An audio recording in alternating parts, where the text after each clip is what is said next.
This is one that puzzles and perplexes very many people who are earnest and sincere, and gives them a great deal of difficulty in its solution.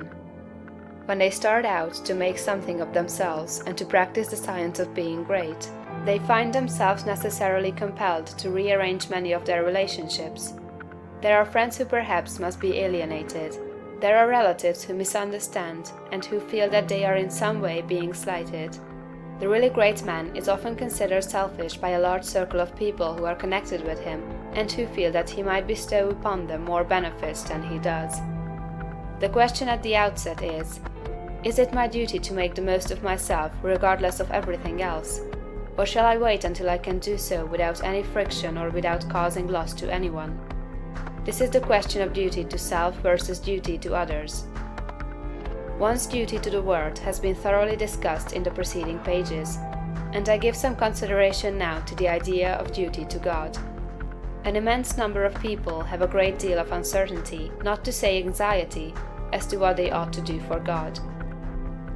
The amount of work and service that is done for Him in these United States in the way of church work and so on is enormous. An immense amount of human energy is expended in what is called serving God. I propose to consider briefly what serving God is, and how a man may serve God best, and I think I shall be able to make plain that the conventional idea as to what constitutes service to God is all wrong. When Moses went down into Egypt to bring out the Hebrews from bondage, his demand upon Pharaoh, in the name of the deity, was, "Let the people go that they may serve me." He led them out into the wilderness, and there instituted a new form of worship, which has led many people to suppose that worship constitutes the service of God, although later God himself distinctly declared that he cared nothing for ceremonies, burnt offerings, or oblation, and the teaching of Jesus, if rightly understood, would do away with organized temple worship altogether. God does not lack anything that man may do for him with their hands or bodies or voices. St. Paul points out that man can do nothing for God does not need anything.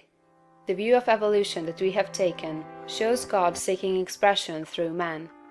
Through all the successive ages in which his Spirit has urged man up to the height, God has gone on seeking expression. Every generation of man is more godlike than the preceding generation.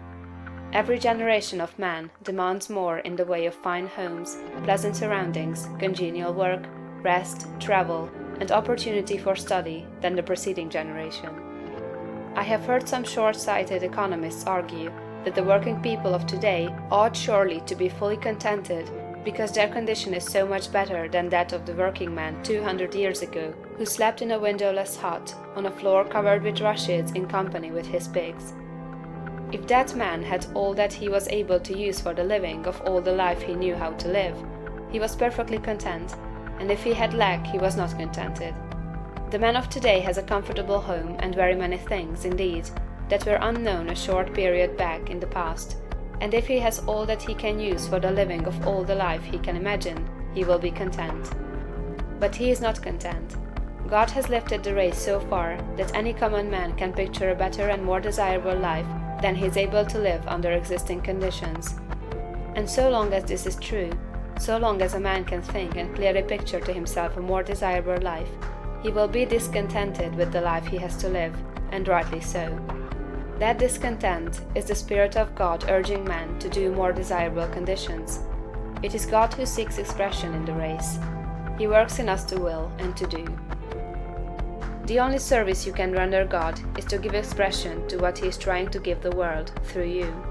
The only service you can render God is to make the very most of yourself in order that God may live in you to the utmost of your possibilities. In a former work of this series, The Science of Getting Rich, I refer to the little boy at the piano, the music in whose soul could not find expression through his untrained hands. This is a good illustration of the way the Spirit of God is over, about, around, and in all of us, seeking to do great things with us, so soon as we will train our hands and feet, our minds, brains, and bodies to do His service. Your first duty to God, to yourself, and to the world is to make yourself as great a personality in every way as you possibly can. And that, it seems to me, disposes of the question of duty. There are one or two other things that might be disposed of in closing this chapter. I have written of opportunity in a preceding chapter. I have said, in a general way, that it is within the power of every man to become great, just as in the science of getting rich, I declare that it is within the power of every man to become rich. But these sweeping generalizations need qualifying. There are men who have such materialistic minds that they are absolutely incapable of comprehending the philosophy set forth in these books. There is a great mass of men and women who have lived and worked until they are practically incapable of thought along these lines, and they cannot receive the message. Something may be done for them by demonstration, that is, by living the life before them. But that is the only way they can be aroused. The world needs demonstration more than it needs teaching. For this mass of people, our duty is to become as great in personality as possible, in order that they may see and desire to do likewise. It is our duty to make ourselves great for their sakes, so that we may help prepare the world, that the next generation shall have better conditions for thought. One other point. I am frequently written to by people who wish to make something of themselves and to move out into the world, but who are hampered by home ties, having others more or less dependent upon them, whom they fear would suffer if left alone. In general, I advise such people to move out fearlessly, and to make the most of themselves. If there is a loss at home, it will be only temporary and apparent, for in a little while, if you follow the leading of spirit, you will be able to take better care of your dependents than you have ever done before.